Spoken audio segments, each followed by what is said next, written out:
All right, now we're going from surface area to volume, okay? Now, remember one thing about surface area we had to have. When we were working with surface area, we had to have right, okay, we had to have right prisms, right cylinders, regular pyramids, and right cones. We couldn't find the ladder iron surface area without them being that particular. However, we're now going to the fact where we're working with volume. When we think about solids and stuff, that's more what we think about. Now, I want you guys to go back and really think what volume is, okay? So this is going back to probably 3rd grade again, or maybe even a little bit younger. But remember when we started with area, really what we talked about earlier is the fact when you're talking about area, you're asking about how many squares fit into that figure, right?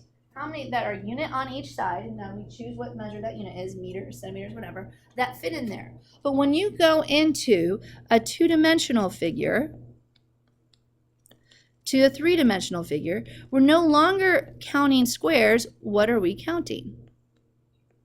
We're talking about cubes that are 1 unit on every side. So when you're finding the volume of something, it's like, how many cubes fit into that shape?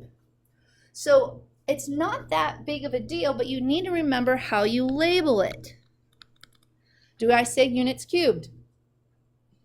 No, it's cubic what? It's cubic units. And the reason why it's cubic units is I'm counting the number of what inside? The number of cubes. So that's why we say cubic units instead of units cubed, because we're not counting how many units. No, we're how many cubes that we're working with. So it's a measurement that we're working with. All right, now we have a thing called Cavalari's principle. We're going to write it down, then I'm going to explain it using this deck of cards. And it's my Snoopy cards, so they always make me happy. All right. So with this, Cavalari's principle is the following. It says that if 2 3-dimensional figures have the same height and the same cross-sectional area at every level, they have the same volume. So, do you guys remember what a cross-section was? Because you're going to have to know it for your quiz tomorrow. A cross-section is formed when I take a plane, just like you see here in this diagram, and I basically slice it through the figure, right? And then it's the 2-dimensional shape that you get. The other day, I remember I was trying to talk to you about, cones, and we talk about how you slice it. And we're like, oh, if you slice a cone in an angle, you end up getting an ellipse, right? A lot of people wouldn't say oval, hurt my feelings. But right, an ellipse. So we know we're going to work with those. Well, this is one reason why we care, is because of the principle with it. So let's do a deck of cards real quick. Okay, if I keep a deck of cards and I basically put it perfectly on top of each other, do you guys agree with me I have a right prism? And what would be the base of that prism? A card, right? A card, or a rectangular base, right? It's basically the card itself. So that would be our base. And could we calculate the volume of this? Really, we could. We have the card, we have the number of cards, we could literally figure it out. But now what if I slant it just a little bit? Because remember, in order for it to still stay a prism, my bases still have to be congruent and parallel, and my 2 bases would be cards, right? Now here's my thing. Did the volume of this change when I slanted it? No, because my cross section is always a what? A card. No matter if it's upright, it's still the card, or if it's in a slant. The volume of it changed. I didn't change the number of cards, I didn't change their width, I didn't change their height. The volume stayed the same. So here's the cool thing. I no longer have to be a right prism anymore. I can slant. Because as long as I still know the physical height, my cross sections won't change the same. They're still going to be rectangles in this case. Rectangles, I know I can calculate the volume. So this really helps me find really weird shapes, because their cross sections really make the difference. So in this diagram, which you see here, I have 2 triangular prisms. They have the same bases, but this one is definitely a right prism, and this one's an oblique prism. But here's the thing. Are their heights the same? Yeah, their cross sections are still triangles with the same area, and this is not want to write for me today. So the fact is, the volume of those 2 would be the same.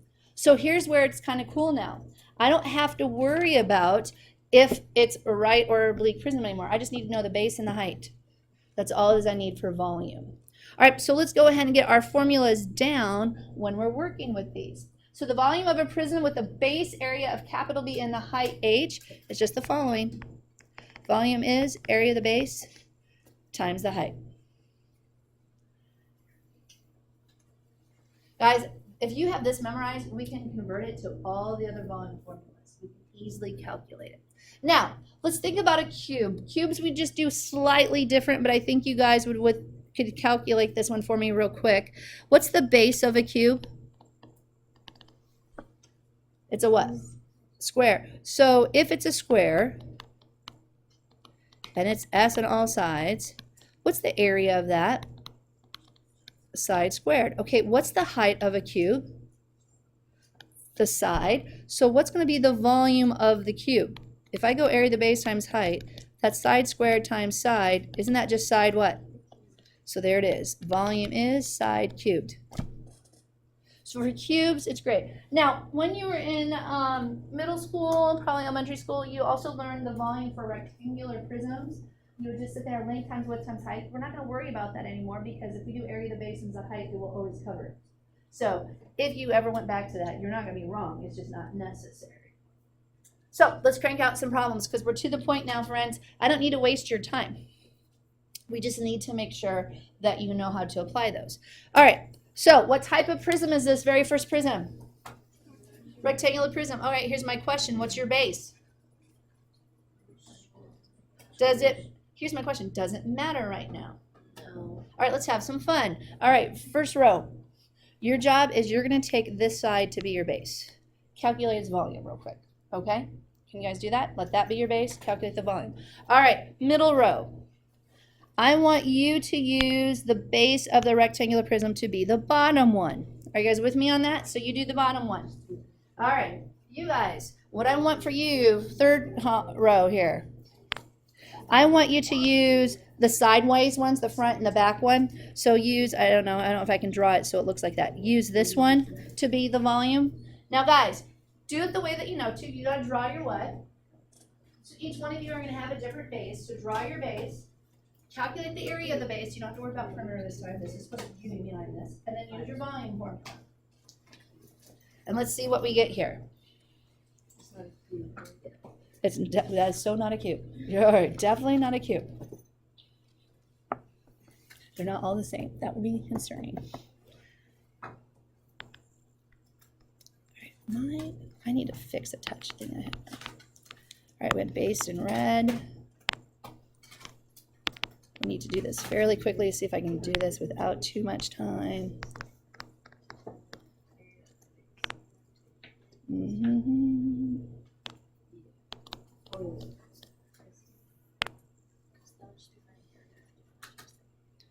Right, we're going to do it this way.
Make sure I have this one. Revise 5.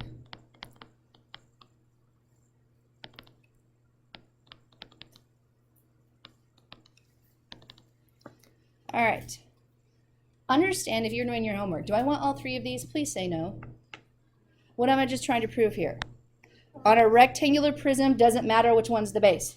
When's the only time does it matter on a rectangular prism that I need to know what the base is?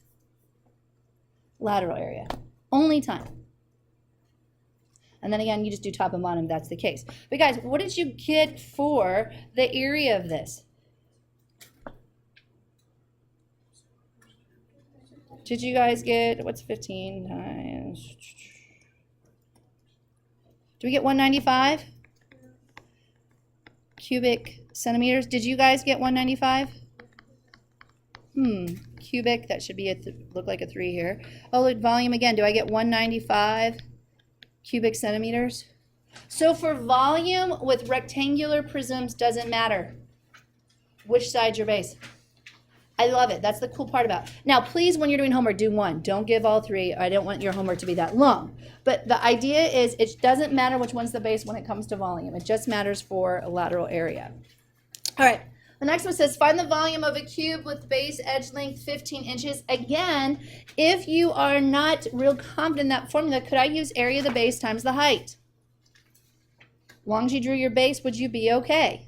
So yeah, either way about it, if you want to, I don't know if you need to, you could draw the base like this if it makes you feel better. It's just 15 inches, 15 inches, it's just a square. But really, I think I would just follow the formula. It's just side cubed. 15 cubed, my friends. What do you get for that? 3,375 cubic inches. Again, you can do area of base times height. Guess what you'd still get? 3,375 cubic inches. It is up to you. I mean, if you're a type of person who wants to draw out the whole cube, go for it if you want. That's 15, 15, 15, you know, whatever works best for you. What do you guys think? Volume, is it easier than surface area? Oh, yeah. Now, I'm warning you on your test, I will have a figure and I'll say find lateral area, surface area, and volume. I want the 3 things for it. So just know now it's going to build on it. All right, next one says find the volume of the given prism. All right. Now, that prism, they don't tell you what it is, so there's going to be some assumptions you're going to have to make. What type of base does that need to be?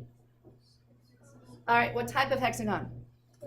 Yeah, so this is going to be a regular hexagonal prism. Basically, is what it do. So we're going to draw the base, correct? So draw the base out. And the cool thing is, that's really badly drawn. You guys are going to have to live with it today. All right, so this is 9 feet here. I'm looking for the area of it. So don't I have to draw in my central angle triangle? Guys, what's the measure of the central angle of a hexagonal figure? What is it? 360 divided by 6, so it's 60. So this is going to be 30 degrees. This would be 60. Oh, wait, what does my apothem do to my side? Cuts in half, leaves it as 9 over 2. All right, so what's your apothem? 9 root 3 over what? 9 root 3 over 2, definitely. All right, so now let's do what we need to find the area of the base. Because remember, volume is pretty simple. It's just the area of the base times the height. But I got to get the area of the base. So I need to know perimeter first. So I got 6 times 9, which is 54 feet. Area of the base is what formula, guys? Yeah, apothem times perimeter over 2, but this has fractions in it. So what's a better way of writing that? 1/2 what? This time it's 1/2 apothem times perimeter is going to be a better choice because there's fractions. So I go here, 1/2, well, what's my apothem? Well, that's 9 root 3 over 2. My perimeter is going to be 54 over 1. And I'm making everything like fractions so it's easier to simplify. So here's the easiest way of doing that. Simplify a little bit before you multiply. 2 can go into 54, so that'd be 27. So give me what's 9 times 27. And then what do we get here? 9 times 27, my friends. Anna, what'd you get? 43. Thank you. So 243 root what? Root 3. Remember, numerators multiply together, denominators multiply together, over 2. That's the area of your base. Not pretty, but doable. So the area of the base is 243 root 3 over 2 times the height. Well, what's the height of the prism? 12. All right, so, excuse me, I put 12 over 2, excuse me, 12 over 1. Well, this is where it's nice. Look, 2 goes into 12 6 times. Can we just go 6 times 243 then? Got my root. Look at my field of notes. I forgot to write down a root 3. Shame on me. All right, so what do you get? 6 times 243. So 1,458 root 3. What's my label? Yep, cubic feet. Takes time, but guys, none of this is really brand new stuff, is it? It's just like putting it in just a different order. Memorizing your formula keeps it pretty simple. All right, let's get one more prism example. Oh, look, you know I couldn't go without a triangle. All right, now, when you have prisms that look like this was the common error that you guys did last week. A lot of you always said, well, this is your base. But remember, that doesn't qualify for a base in a prism because you have to have opposite congruent polygons. So in this case, the moment you see a triangle, it has to be your base, correct? Guess what I still want you to redraw? I know some of you are like, but Gregerson, on some of the worksheets, the base is good enough. I don't need to redraw it. Get in the habit of redrawing it. You'll see it. You'll do better with it. Well, I don't need to have perimeter because I'm not doing lateral area and surface area this time. I'm just doing area of the base. So what formula are we going to use, guys? Yeah, base times height over 2. So our base would be 6. Our height is 10 all over 2. So we end up getting 30. I think square meters would be for that one. But the volume formula is so easy. It's just the area of the base times the height. It's just 30. What's the height of my prism, scholars? 5. Should make it look like a 5 if I'm doing that. Which equals what? 150. In this case, it's just cubic meters. All right, what do you guys think about volume? If you can the area of the base, are you pretty much okay? So really, it's nothing different than what we've done with prisms and pyramids before. It's just draw your base. Nice thing is you don't have to do perimeter unless you need it to solve for the area of your base polygon. That's it. I know. Amazing, isn't it? How easy it is. I love volume. It's so nice after surface area. All right, now we're going to move on to cylinders. But remember, cylinders are just round prisms. So Cavallari's principle works the same way. Remember my slinky? It does the same thing. Where did my slinky go? Did I actually put him away, or did he get taken? Sad if I did put him away. Oh, good, I did put him away. What's a gift from a student? I don't want to lose it. Question. Does the volume of the slinky change from straight up and down to when I slant it? Did the volume change? It's the same volume. Thank you very much, Cavallari's principle. I don't have to worry about it being oblique or right anymore. I just have to know what the height is. So I like the examples here because you can almost see it right here. The height of this is the same. Let's see if I can change the value here. No matter what, right? Those two are going to be equal heights all the way through. So if they're equal heights and they have the same cross section, now they use a stack of CDs. I don't even know, do any of you have a stack of CDs or anything like that anymore? That used to be like the cool thing to save your everything on. Like Slinky would probably be as good as it gets for you guys. Or a stack of money would be another good one, don't you think, for cylinders? Like a stack of quarters? Yeah, that's nice. That's not bad. Guys, you're going to value money more when you're the one making it. Just trust me on this, okay? Not spending your mom's and your dad's. When you're the one earning it, a stack of quarters is a good thing. That means like you might go out to eat or something. That's great. All right. The volume of it, it's true. It's very true. When you're first married, you're poor. It's just the way it goes. All right. The good old days. All right. Volume of a cylinder. Guys, here's the thing. You will see some books will actually say the volume of the cylinder is area of the base times the height. You know darn well I don't like that. Why? Because the base what?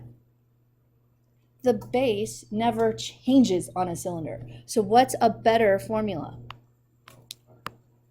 Yeah, the volume. Well, what's the base of this? Well, it's a circle, so isn't it just pi r squared times the height? Why memorize it, area of the base times the height, if I know what my base always is going to be? And then I can just plug and chug stuff in so much quicker. So it's pi r squared times the height. All right, now, here's where your redirections carefully. Sometimes you're going to go to the nearest whole number, nearest tenth, sometimes in terms of pi. So just please make sure you're reading what the problem's asking when you're doing this. All right, so with this one, it says give your answers in terms of pi and rounded to the nearest tenth. So all you have to do on this one, write down your formula and plug and chug it in. Guys, what's your radius going to be? 9. So I got 9 squared. The height of it physically is on the outside this time because it's an oblique cylinder. So it's going to be 14. So let your calculator do the work for you.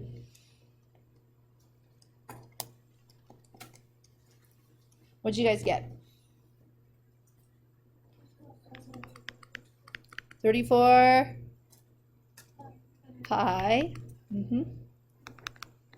cubic inches. All right, so that's one of my answers, but I also have to have it to the nearest of 10th. So multiply your value times your calculator. Make sure I actually don't times it. It'll be good. And to the nearest 10th on this one, what do we get? 3,562 point what? 0.6, right? Cubic inches. All right, 3,000. All right. What do you guys think? Easy schmeezy? All right, have some fun. Go ahead and do this next one. You don't need me because it's too easy. That's the way life is. It's so nice. Volume is a great thing.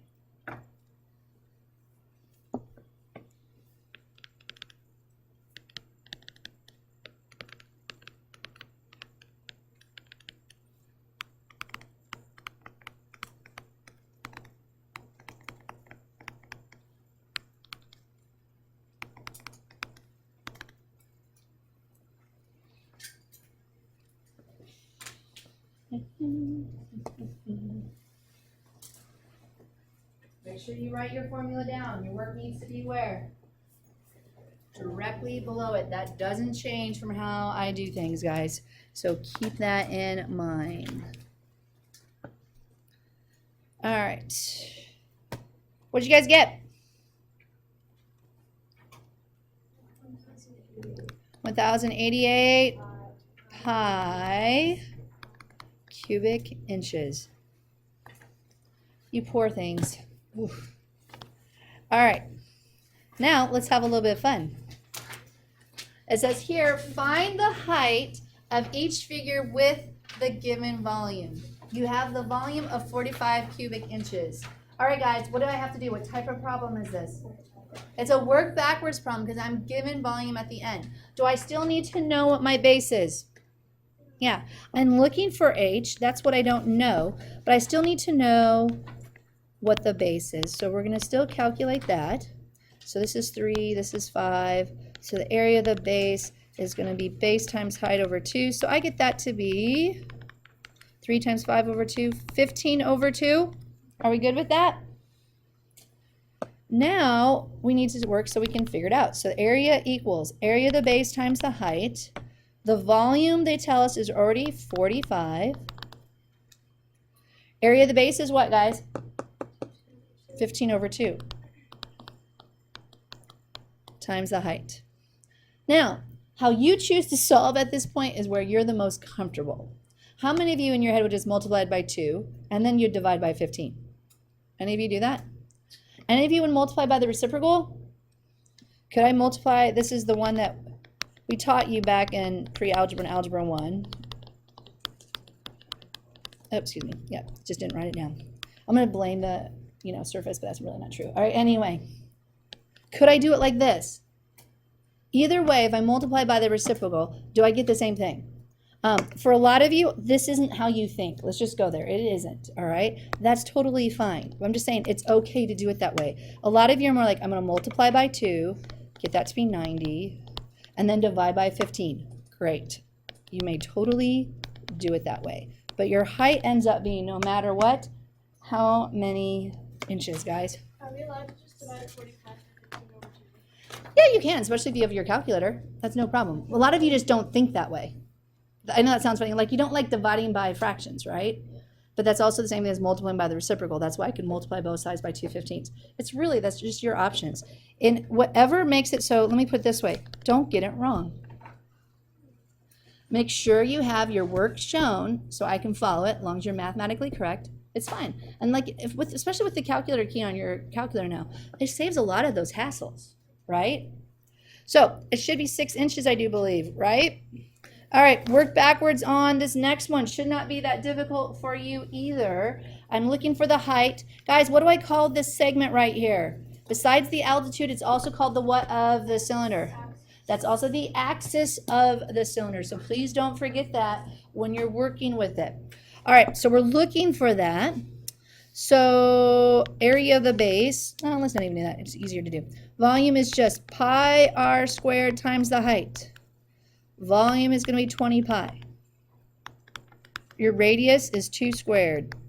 Let's do some simplifying before we start moving things. Can I rewrite it as 20 pi equals 4 pi times the height? Now, make your life simple. What am I going to multiply? I mean, not multiply, divide both sides by. Yeah, 4 pi. Bring the pi along.